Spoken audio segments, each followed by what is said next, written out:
তখন আম্মু বলে এটা তোমার ব্যাপার ভালো না, ওকে মেনে নিলাম। যাই হোক, আমার বাসাতে গিয়ে দেখি আমার মামা আসছে। আমার একটাই মামা, আমার আম্মুরা 4 বোন আর একটা মামা। মামা আসছে, তার সঙ্গে আমার ছোট খালামণি আসছে।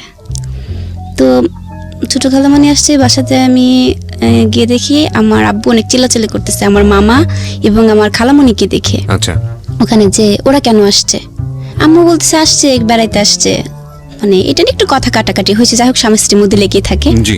তখন আমি ওইদিকে আর গ্রাহ্য করিনি, আমি বাইরে খেলতে চলে গেছি। আম্মু আবার হয়তো বাবার সঙ্গে একটু রাগ ছিল, ওই রাগটা মানে কন্ট্রোল করতে না পেরে আম্মু আমাকে বাইরে নিতে আসছে, এসে আমাকে একটা চড় মেরে দিছে। চড় মেরে দেওয়ার পরে আমি একটু কান্না করছি, কান্না করতে করতে যে আমার তখন একটা মাইন্ডে লাগছে যে চিন্তা করছি যে সবার সামনে আম্মু আমাকে মারলো, আর কারো বাবা মা তো এরকম মারে না, আমাকে কেন এরকম মারলো। আমি একটু রাগ করে রুমে চলে গেছি, চলে যেয়ে একটু রুমটা আটকিয়ে দিয়েছি। তখন আম্মু ভাবছে যে রাগ করে আটকাই দিল বাথরুমটা, নিশ্চয়ই কিছু করতেছে আবার ভিতরে। তখন আম্মু আবার নক করা শুরু করছে। তখন আবার বের হলাম, বের হয়ে আচ্ছা রাগটা একটু কমলো, কমার পরে আম্মু আদর করে খাওয়াই দিচ্ছে, সবকিছু করছে। তখন আমরা 1 ভাই 1 বোন। জি। আমি ছোট তখন, আমার ভাইয়া ও নানুর বাসায় থাকতো জন্ম থেকেই নানুর বাসায় থাকতো। আমার নানু তখন বেঁচে ছিল, আমার সেজ খালামণি, তার কাছে আমার ভাইয়া থাকতো। তখন আমি আম্মুকে বলতাম, আম্মু ভাইয়া কেন আসে না? তখন আম্মু বলে যে আমি কিভাবে রাখবো আব্বু, তুমি তো দেখো আমি চাকরি করি। আম্মু চাকরি করতো ঢাকা শক্তি ফাউন্ডেশন। আচ্ছা। সামনে ঈদ, রমজান মাস আসছে, খালামণিটা তো আসছেই, মামাও আসছে সাথে। এখন মামা আসছে যার কারণটা, আমার বড় ভাইয়া ওখানে আছে, আমার নানু আছে, কিন্তু আমার নানুর বাড়ির অবস্থাটা বেশি একটা ভালো ছিল না। মানে আমার বাবার বাড়ির অবস্থাটা অনেক ভালো ছিল, মানে মোটামুটি ভালো ছিল, কিন্তু নানুর বাড়ির অবস্থাটা ভালো ছিল না। যার জন্য এখানে আসছে। আসার পরে তখন আমার বাবার কাছে বলছে আমার মামা যে দুলা ভাই এখানে মানে ওখানে তো রিজন আছে, আমার ভাইয়ার নাম রিজন আছে, তো মানে ওর পড়াশোনার তো এখন টিউশনি শেষ হচ্ছে, ওর মাস্টার টাকা দিতে হবে, তো কিছু টাকা লাগবে, যদি দিন আপনি। বাবা একটু নিকৃষ্ট ভাষায় এক জায়গায় বকা দিছে যে পারবো না, এত এখন ঝামেলা যাচ্ছে অনেক ব্যবসা বাণিজ্যের, মানে এইসব নিয়ে দেখা যাচ্ছে রাত 3টা বাজে। তখন আমি ঘুমোচ্ছিলাম, ঘুম থেকে হঠাৎ উঠে দেখি যে প্রচন্ড চিল্লাচিল্লি হচ্ছে রুমের মধ্যে। মানে এক পর্যায়ে দেখা যাচ্ছে হাতাহাতি পর্যায়ে চলে গেছে আমার আম্মু আর আব্বুর সাথে, দুজনের সাথে। ওইটাতে আমি একটু ঘাবড়ে যাই, মানে ভয় পেয়ে যাই যে কি হবে এখন। আমি তো তখন ছোট, ভয়টা কাজ করে ওটার মধ্যে, আমি প্রচন্ড ভয় কাঁপছিলাম। আশপাশে সবাই বলছে যে আপনাদের বাসাতে কি হয়েছে এত চিল্লাচিল্লি, সবাই চিল্লাচিল্লি করছে। তখন আমি আবার ওইদিকে কান্না করে, একটু খারাপ লাগলো, কান্নাকাটি করার পরে আমি আবার ঘুমিয়ে পড়লাম, ঘুম চোখে ছিল, ঘুমিয়ে পড়লাম। তখন সকাল হয়ে গেছে। তারপরে আমি আম্মুকে বলছি, আম্মু মামা কোথায়? আম্মু বলছে তোমার মামা চলে গেছে। তখন আমি একটু কান্না করছি যে মামা আমার সাথে কথা না বলে কেন চলে গেল। তখন চলে যাওয়ার পরে তখন মামা আমাকে ফোন দিয়ে বলছে, আম্মু আমি আবার পরে আসবো। ফোন দিয়েছি যখন, বলছে আম্মু তো আমি পরে আসবো আবার। তখন তো মানে মোবাইল ফোন ছিল না, তখন ওই টেলিফোন লাইনটা বলে না, তখন ওই টেলিফোন লাইনে আমি কথা বলেছি মামার সঙ্গে। তখন মামা বলেছে আমি পরে আসবো। ঈদের দিন আমার আম্মু প্রচন্ড কাঁদতেছে, খুব কাঁদছে। কান্নার পরে আমি আম্মুর কাছে গেছি, আম্মু কি হয়েছে? কিন্তু আমি তো আর আম্মুর কষ্টটা বুঝি না, কিছুই বুঝি না আম্মুর কষ্টটা। শুধু আমাকে প্রশ্ন করছে আম্মু কি হয়েছে, তবু আম্মু কাঁদে, কোনো কথা বলে না। তারপরে ক্লাস 4 পড়ি, আমি নানু বাড়িতে বেড়াতে গিয়েছি। নানু বাড়িতে বেড়াতে যাওয়ার পরে পাবনাতে, ওখানে যাবার পরে আমার নানুমণি আমাকে জড়িয়ে ধরে আর মাম্মুকে দেখে অনেক কান্নাকাটি করে যে মা তুই আমাকে ছেড়ে চলে গেছিস, আর আসলি না, সেই যে আসলি 3 বছর পর আসলি, কান্নাকাটি করছে। আমার ভাইয়াকে দেখলাম, আমার ভাইয়া আম্মুকে ধরে অনেক কান্নাকাটি করছে, আম্মু আমি যাবো, আমাকে নিয়ে যাও না কেন ওখানে।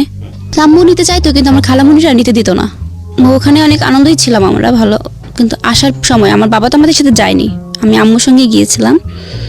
ওখানে মানে তাদের এমন ছিল যে আমি তো ঢাকাতে যখন থাকি তখন তো মানে খুব ভালোভাবে চলাফেরা করি, আমার খাবারটাই থাকে, কিন্তু নানুর বাসায় যখন গিয়েছি তখন তো ওখানকার খাবারটাও ছিল না সেরকম। বাট আমার খুব রাগ হতো, আমি কি দিয়ে ভাত খাবো আম্মু, আমি কি দিয়ে ভাত খাবো, আমি এখানে থাকবো না, আমি চলে যাবো, এরকম বলছি। তখন আমার স্কুলও খুলে গেল, আমি ওখান থেকে চলে আসবো। আমার ভাইয়া চিৎকার শুরু করছে, আম্মু আমি যাবো, আম্মু আমি যাবো, আমার নিয়ে যাও, আম্মু আমি যাবো। তখন নানু বলছে না তোমাকে যেতে হবে না। পরে যেতে দেয়নি, তখন চলে আসছে ঢাকাতে। কিন্তু ওখান থেকে ভাইয়া এতটা কান্নাকাটি করছে যে পরবর্তীতে আমার মামা আমার ভাইকে নিয়ে চলে আসছে ঢাকাতে। আচ্ছা, নিয়ে আসার পরে এখানে যখন নিয়ে আসছে তখন আমার বাবা কথা বলে না, মানে মামার সাথে তো কথা বলে না, কিছুই বলছে না। মামা তখন পড়াশোনা করতো, মামা তখন এসএসসি দেবে, আমার মামা এসএসসি দেবে, ওকে নিয়েও আসছে। তখন হয়তো সেটা অগ্রচরে বলছিল যে বড়াপা আমি ফর্ম ফিল আপ করবো, আমার কিছু টাকা লাগবে। মানে একটা যেটা বুঝতে পারছিলাম যে আপনার নানু বাড়ির লোকজন সামহাও আপনার মার ইনকামের উপর নির্ভরশীল ছিল, এবং কিন্তু আপনার বাবা সেটা খুব একটা সাপোর্ট করতো না। আচ্ছা, ইকোনমিক স্ট্যাটাসটা বোঝাটা খুব জরুরি প্রিয় শ্রোতা। আপনারা যারা শুনছেন ইনিশিয়াল স্টেজে আছি আমরা গল্পের, ধৈর্য ধরে সামনের দিকে আগাবেন, কারণ গল্পের আসল বিষয়টা থেকে আমরা এখনো অনেক দূরে। হ্যাঁ বলেন। তারপরে বলছে যখন বড়াপা আমার ফর্ম ফিল আপের জন্য কিছু টাকা লাগবে, তখন আম্মু করলো কি, আম্মুর কাছে তো টাকা ছিল না, আম্মু পাশের বাসা থেকে হয়তো বা মানে মনে হচ্ছিল আমার যেটা ধার করে নিয়ে আসছে, হ্যাঁ নিয়ে আসছে, যে পরবর্তীতে যখন স্যালারি পাইলে হয়তো দিয়ে দেবে। হ্যাঁ, নিয়ে আসার পরে দিয়েছে, মানে সেটা বলেছে তোর দুলাভাই যেন না জানে। ওই কথাটা আমার কানে আসছে, তোর দুলাভাই যেন না জানে, এই কথাটা বলেছে আমার আম্মু। তখন আমার মামা চুপ করে চলে গেছে। তখন আমার বাবা এসে বলছে যে আরিফ আসলো, এসে আমার দেখা না করে চলে গেল, যে ব্যাপার কি, মানে আমি যে বড়, কোনো কি সম্মান নেই আমার? তখন বাবা এইভাবে বলছে।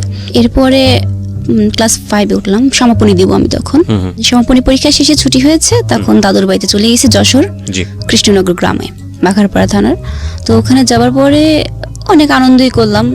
ওখানে যাওয়ার পর আমার ছোট চাচু, ও আমার মামার সমানই প্রায়। আচ্ছা, তখন আমি যখন ওখান থেকে চলে আসব, আমার বাবা তো আমাকে রেখে চলে গেছে, আমাকে আর আমার আম্মুকে। তখন আম্মুর সঙ্গে আর চাচুর সঙ্গে 4-5 দিন থাকার পরে ঢাকায় ফিরতেছি।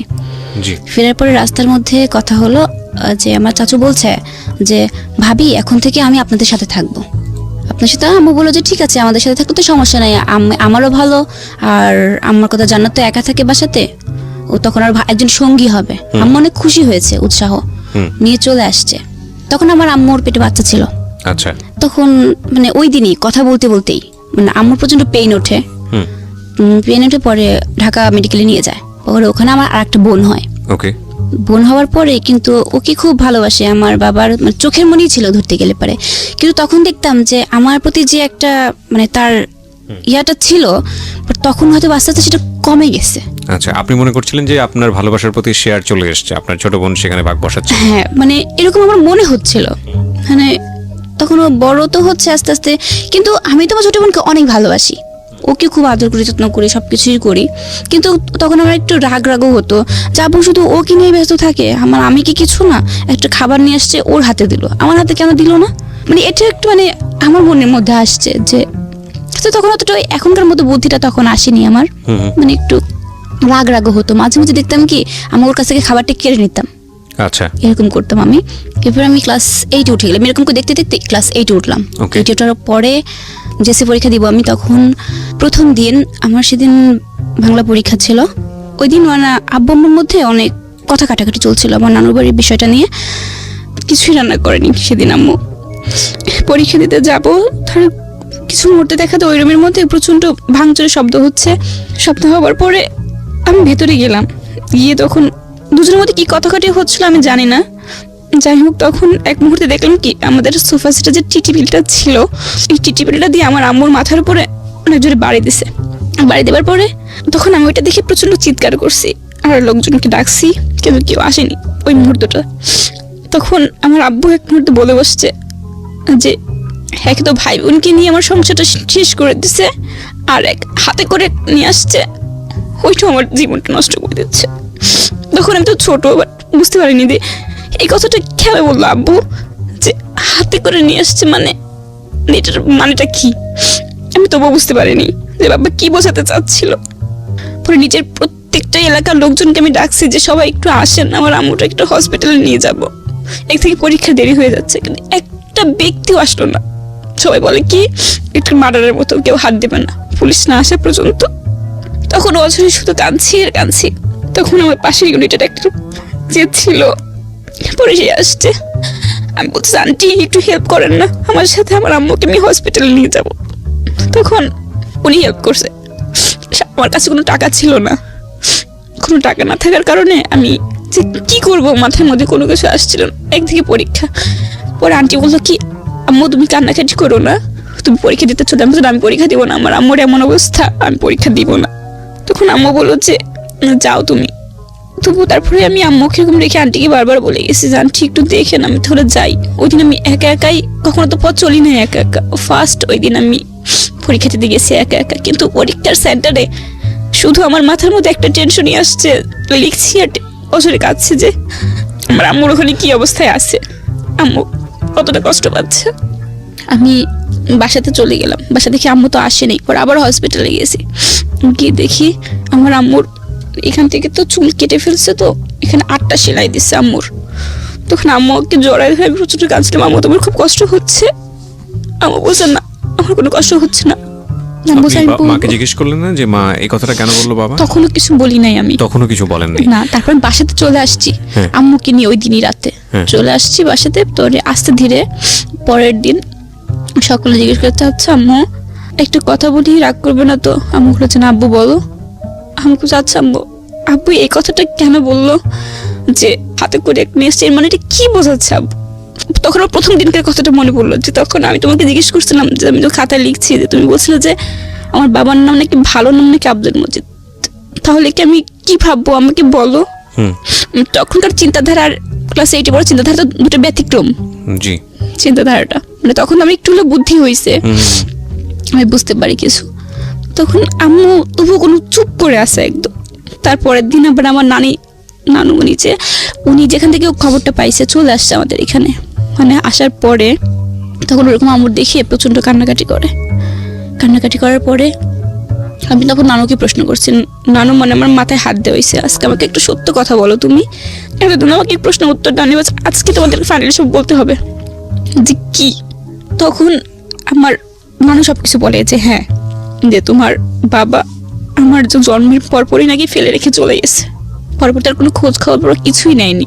আমার আম্মু নাকি যখন প্রথম তার বাসাতে গেছে খোঁজ নিয়েছে, কিন্তু সে গিয়ে দেখে যে তার আগের 3টা সন্তান আছে। আমার আম্মু গিয়ে দেখছে, আম্মাকে কোলে নিয়ে যায় ওখানে। তখন তো আমি নাকি অনেক ছোট একদম। তার মানে বিষয়টা দেখা যাচ্ছে হচ্ছে আপনি যে বাবার ঘরে আছেন তিনি আসলে আপনার জন্মদাতা পিতা নন, আপনার জন্মদাতা পিতা অন্য কেউ। এই মেসেজটা আপনি তখন জেনেছেন। বিনীতভাবে আপনাকে অনুরোধ করছি আজকে শেষ পর্যন্ত জীবন গল্পটা শোনার জন্য। আরও একবার মনে করিয়ে দিচ্ছি, আপনারা শুনছেন প্রাণ মিস্টার ম্যাঙ্গো ক্যান্ডি প্রেজেন্স জীবন গল্প। আমি আরজি কিবরি আপনার সঙ্গে রয়েছি। একই সাথে একটা জিনিস বলতে চাই, সেটা হলো যে সিচুয়েশন যখন একটু কড়া, ওখানে যখন গিয়ে আমাকে নিয়ে নাকি গিয়েছিল, সব প্রতিটা কাহিনী বললো আমার কাছে। তখন নানির কাছে আমি সমস্ত কাহিনীটা মানে ডিটেলস জানতে চাই যে আসলে আমার আম্মুর জীবনে কি হয়েছিল। তখন নানু বলে যে তখন আমার জন্মের পর নাকি বাবা ফেলে রেখে চলে যায়, মানে আমি হসপিটালে থাকতে আমার বাবা ফেলে রেখে চলে গেছিল আমাকে। তখন আমার ভাইটা মানে ছোট বলতে কি 2 বছর হয়তো বয়স এরকম হবে আমার ভাইয়াটার, আর আমি তখন জন্ম হয়েছে। ফেলে রেখে চলে গেছে বলতে সে সৌদিতে চলে গেছে। আচ্ছা, সৌদিতে চলে গেছে। বাট আম্মু অনেক খোঁজাখুঁজি করেছে, কিন্তু তার ঠিকানা কোথাও পায় না। কারণ আম্মুর যখন নাকি বিয়ে হয়েছিল তখন আম্মু তো জানতো না যে তার বাড়ি কোথায় বা কোনো কিছু। কারণ আগের দিনে যখন বিয়েটা দিয়েছে হয়তো হুটহাট করে দিয়ে দিয়েছে, সামহাউ কমিউনিকেশনটা হয়নি আর কি। ওকে, নো প্রবলেম। তারপর তখন ওখানে যাওয়ার পরে আম্মু আমাকে নিয়ে গেছে, ওই অবস্থাতেই অসুস্থ অবস্থাতেই গেছে। তখন আমার বয়স নাকি 10 দিন। ওই অবস্থা গিয়ে দেখে যে তার ঘরে সন্তান আছে, 2টা মেয়ে আছে, একটা ছেলে আছে। তাহলে তো কিসের অভাব? আমার মানে তখন আম্মু বলছে যে ঠিক আছে, তার তো ঘরে সবই আছে, তাহলে আমি কি? তবু আম্মু তাকে ধরে রাখার চেষ্টা করছে মানে ওখানে থেকে। কিন্তু ওখান থেকেও মানে এমন করছে যে আগে তার যে আগের ওয়াইফটা ওই বাবার, উনি তার বড় ভাই ওখানকার চেয়ারম্যান ছিল। অনেক লোক লাগাই দিয়ে আমার আম্মুকে অনেক আঘাত করছে। এক পর্যায়ে দেখা যায় গ্রাম থেকে বের করে দিছে। আচ্ছা, যে তোর তো অন্যায় যে তুই একটা বউ থাকতে কেন বিয়ে করছিস। কিন্তু আম্মু তখন সবাইকে বলছে যে এই কথাটা যদি আমাকে বা আমার ফ্যামিলিকে বলতো, মানে আম্মু তখন এসএসসি পরীক্ষা দেবে আমার যখন জন্ম হয় তখন ওই টাইমটা। তখন আম্মু বলতো যে আমি তো একটা শিক্ষিত মেয়ে, আমি জেনে শুনে কেন আরেকজনের সংসারে ভাঙবো ভাই, আমি তো কোনো কিছু জানতাম না বা আমার ফ্যামিলি জানতাম, আমার ফ্যামিলি এটা দিয়েছে বিয়ে। তখন আম্মু অন্য থেকে বোঝানোর চেষ্টা করেছে, বাট বোঝাতে পারেনি। আচ্ছা। গ্রাম থেকে বের করে দিচ্ছে, তবু আম্মু চেষ্টা করছে ওনার সাথে কন্ট্রাক্ট রাখার। এরকম করতে করতে নাকি আমার বয়স 3 বছর 4 বছর পর্যন্ত যোগাযোগ রাখার চেষ্টা করছে। খরচ দিত বলতে মানে মাসে নাকি 2000 টাকা করে পাঠাতো, আচ্ছা এইভাবে পাঠাইতো ওখান থেকে। কিন্তু পরবর্তীতে এক পর্যায়ে দেখা গেল যে দেয়ই না। তখন আমার নানুরা নাকি কন্ট্যাক্ট করার চেষ্টা করছে, সমস্ত ফোন সবই বন্ধ করে দিছিল তারা।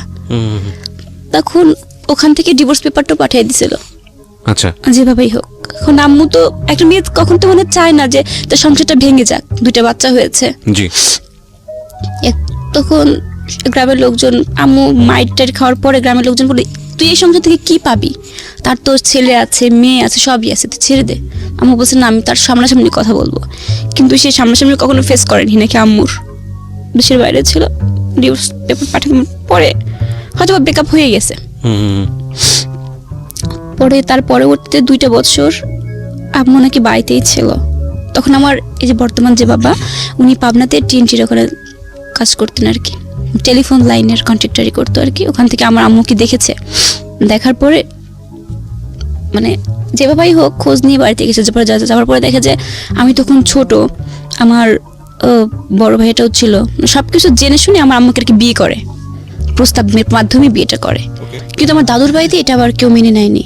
এটা না নেওয়াটাই স্বাভাবিক, সেটা আমাদের ক্ষেত্রে হলেও এরকমই হতো যে এক ছেলে এক মেয়ে আছে, এটা কেউ মানতে চাইবে না, মেনে নেয়নি। তখন আমার আম্মুকে অতটা মানে ভালোবাসতো না, কিছুই করতো না বর্তমান তাদের বাড়ি থেকে। ওটা তো আগেটা তো বাদ দিলাম। আপনি স্টোরিটা পুরোটা ফাইন্ড আউট করতে পারলেন যে আসলে ঘটনাটা কি ছিল আপনার নানুর কাছ থেকে।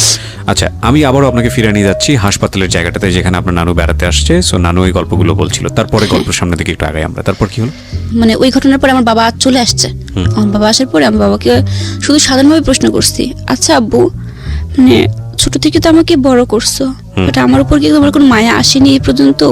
আব্বু বলছে কেন বাবা? আব্বু আমাকে এখানে তো ভালোবাসা পাইনি যে তা না, এখানেও ভালোবাসা পাইছে অনেক। আব্বু বলছে কেন বাবা? আমি কই তাহলে তুমি যে আমার আম্মুকে মারলা, আমার আম্মুর যদি কিছু হয়ে যেত আমি মা কোথায় পেতাম বলতে পারো? তখন আম্মু কি বলছে যে তুমি তো নয় আর একটা বিয়ে করে নিতা, তুমি পেয়ে যেতে, কিন্তু আমি আম্মু কোথায় পেতাম? আমার তো কেউই নেই। আমি তখন জানতে পারছি তুমি আমার বাবা না, তুমি আমার বাবা না। তখন আব্বু একটু কান্না করছে আমাকে জড়ায় ধরে, আমার আব্বু আমি তোমাদের কষ্ট দিতে চাইনি, দেখো কিভাবে বলছে। তখন অনেক কান্নাকাটি করার পরে মুহূর্তে আমি তারপর ভুলে গেছি। কিন্তু 3-4 দিন পরে আমার মানে মনে এতটা কষ্ট লাগছে যে বলার বাইরে। তখন আমি অনেকগুলো স্লিপিং পিল খাইছিলাম রাগ করে, মানে রুমের মধ্যেই ছিল, হয়তো বা সেগুলো আমার বাবার। আমি স্লিপিং পিল খাওয়ার পরে ঘুমাই গেছি। তারপরটুকু আমার মনে নাই কি হয়েছিল।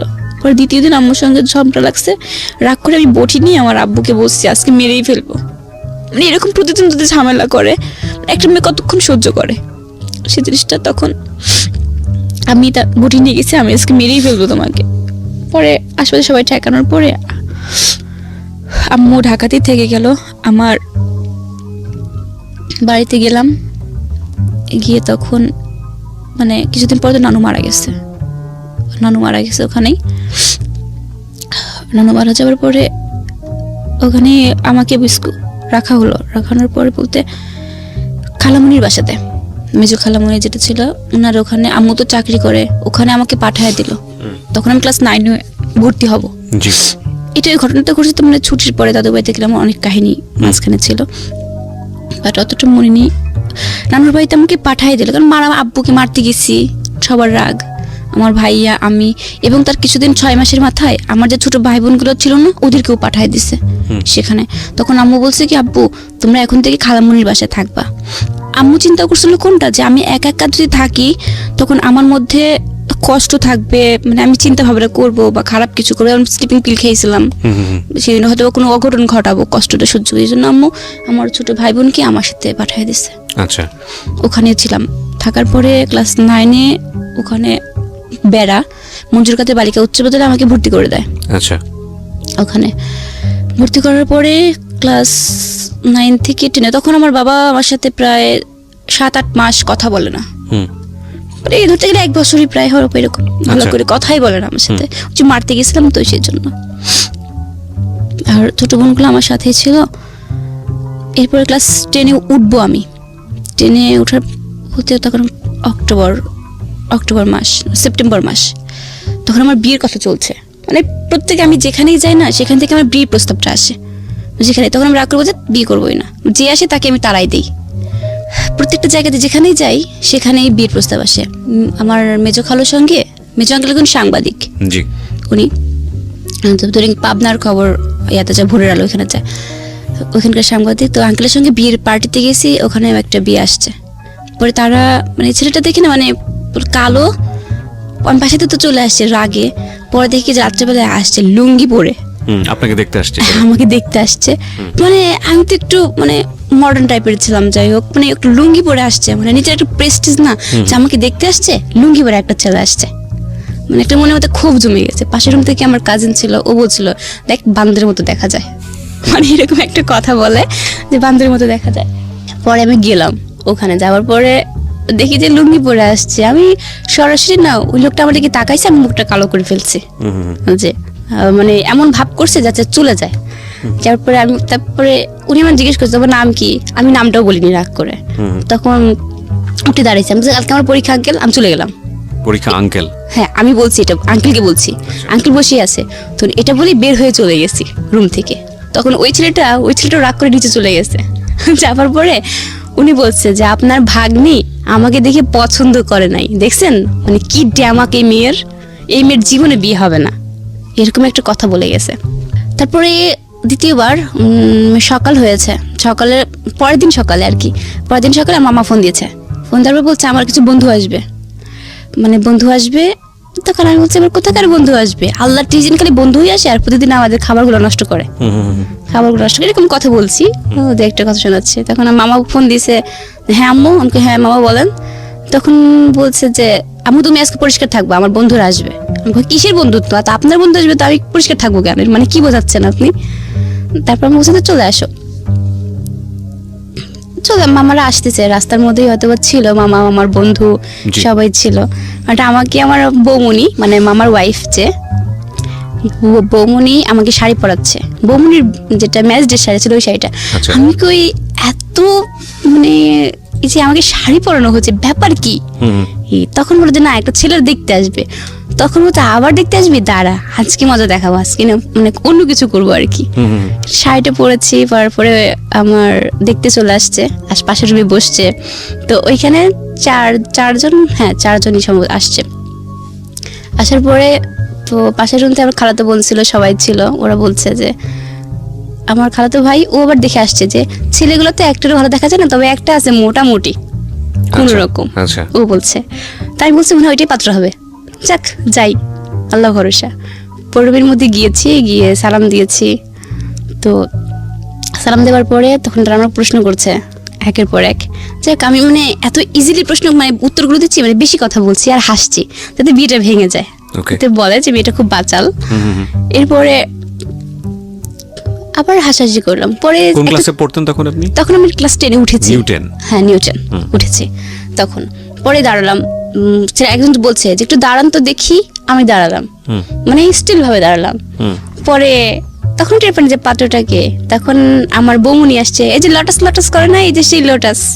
পরে আমি বলে কোন লোটাস, আবার কার কথা বলে? পরে আরেকজন ছিল যে ছেলে মানে দুষ্টামি করছে, তখন আমি কেয়ার করিনি যে কে। তখন বলছে ছেলে কিন্তু কানা না, চশমা পরেছিল তখন। মানে আমাকে বোঝাচ্ছে ছেলে কিন্তু কানা না, ছেলে মানে দেখতে পারে ছেলের দাঁড়াতে একটু। পরে দাঁড়াইছে, মানে ছেলেকেও দাঁড় করানো হয়েছে। হ্যাঁ ছেলেকে দাঁড় করাইছে, চশমাটা খুলছে। মানে তখন কথা হচ্ছিল মানে ফ্রেন্ডলি এরকম ভাবে। তখন এসে প্রচন্ড